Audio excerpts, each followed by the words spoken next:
There's a new English teacher in town. Let's meet her.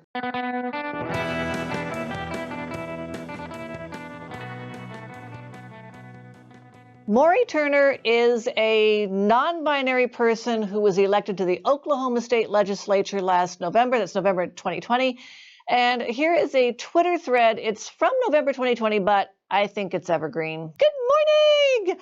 The hill I'm willing to die on today is the erasure of the phrase preferred pronouns. I think a few people are willing to fight over that phrase, but probably for different reasons from you. Over the past few weeks, I was life story, into a media whirlwind. There were a lot of questions that were asked frequently. I think that we're targeting journalists here. Let's see what's... One question that continues to stick out is, what are my preferred pronouns? Whether they mean, do I prefer they over she, or if they haven't researched and don't know what my pronouns are. So in other words, these journalists who are actually supposed to go to primary sources and get the facts right out of the horse's mouth apparently didn't Google it first, or they didn't ask your staff, and they had the temerity to simply ask you in all, whatever, in all naivete or in all good meaning, in all sincerity, what your pronouns are. Oh, here's the problem. They are just pronouns, not preferred. So it's this word preferred that you're willing to die over. So let's find out. The variation of pronouns, i.e. she, her, happens because in different areas of writing, you will need to refer to someone in different forms: subject, possessive, and object. Possessive is misspelled. In an app that has a spell check, in a rant about language. Okay, when we find out what pronouns someone used, we switch through the forms accordingly. How did we find out what pronouns someone used? I mean, what better way than asking them? And how do we know what's current? Blair White says she knows people who change their pronouns every 5 months. Now this. Someone had to ask you at some point. My pronouns are they, she, and the respective variations in form. Okay, this is now clear as mud, because right there in her Twitter name, it says they, them. They, them, right there. My pronouns are they, she.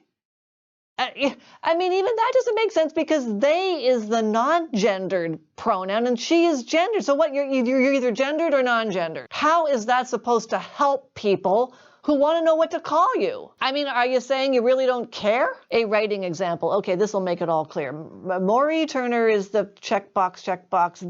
They have spent their life fighting for equitable access to civil rights and liberties. Lately, she's been kicking it with the TikTok.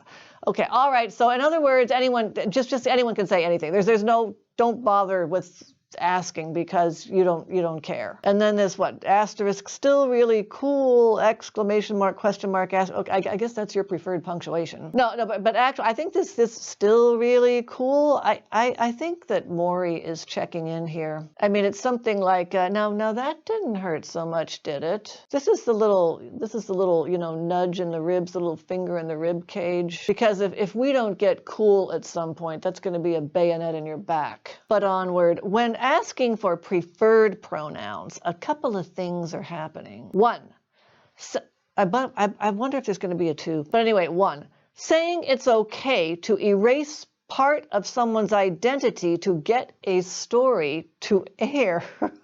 This is for all you skeevy journalists out there who are just trying to get your story on the air. I think I get what's going on here.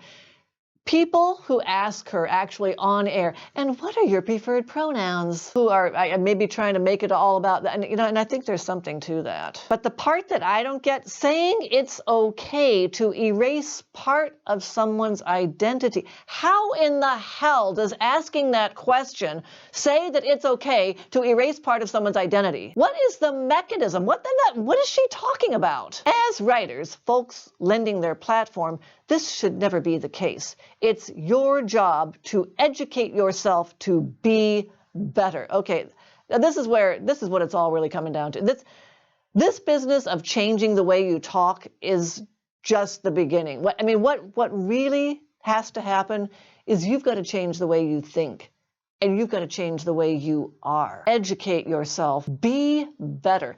Be like Mauree. Be someone who satisfies Mauree. And by the way, this is only journalists that she's directing this to for now, but it's coming your way, whoever you are. Oh, here's no, yeah, there is a number 2.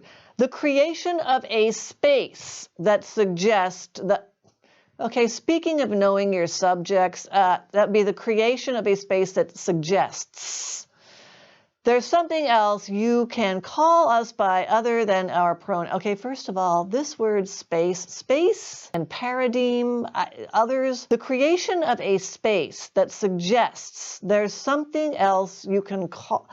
What does this mean? How are journalists, by asking this question, what are your preferred pronouns, how are they creating a space that suggests that there's something else that you can call us by other than our... Okay, for one thing, I can call you by your name. I can call you by your title. Okay, or do you mean like something other than our pronouns? What?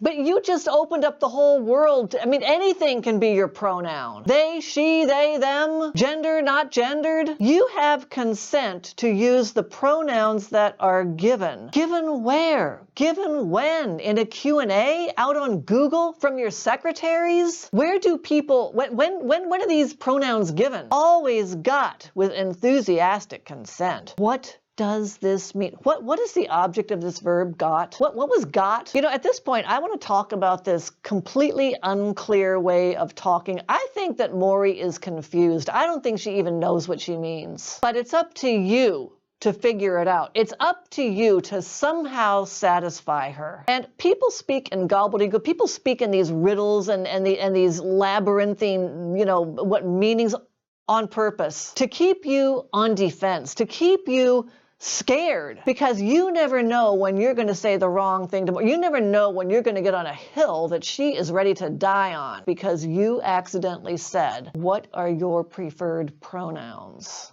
Dictionary, yeah, we knew all this. Okay, yeah, dictionary, okay. All in all, it's okay to use they and she and she and so forth in the same article. Okay, is she talking about, like, you know, like if you're talking about multiple people who all have different pronouns, or you know, you can just refer to any one person with all these different pronouns. Yeah. Anyway, thanks for the consent, I guess.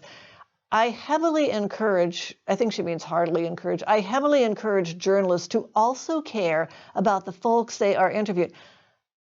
I think that's why they take the trouble to ask you what you prefer to be called by, not just the article they need to write. What the hell is she talking about? Let's just close this out with the most condescending piece of snark we can possibly muster. It's okay to continue your education outside the classroom, loves. You know, once you graduate and you have to educate yourself outside the classroom, the way to do that is to just ask questions. You have to be able to ask questions. That's what reporters do. That's what anyone who wants to share some information does. In fact, you know, there's a guy that, you know, in my work organization who often has meetings with a lot of people, and he always says at the beginning of every meeting, don't be afraid to ask questions. There is no question that is stupid or offensive. This is a safe place. You may ask a question. Don't be afraid, he keeps saying. But that's not the case with Mauree Turner. You've got to be afraid, because you never know what kind of phobe you're going to be called if you say the wrong thing to Mauree. Yeah, overall, Mauree Turner is a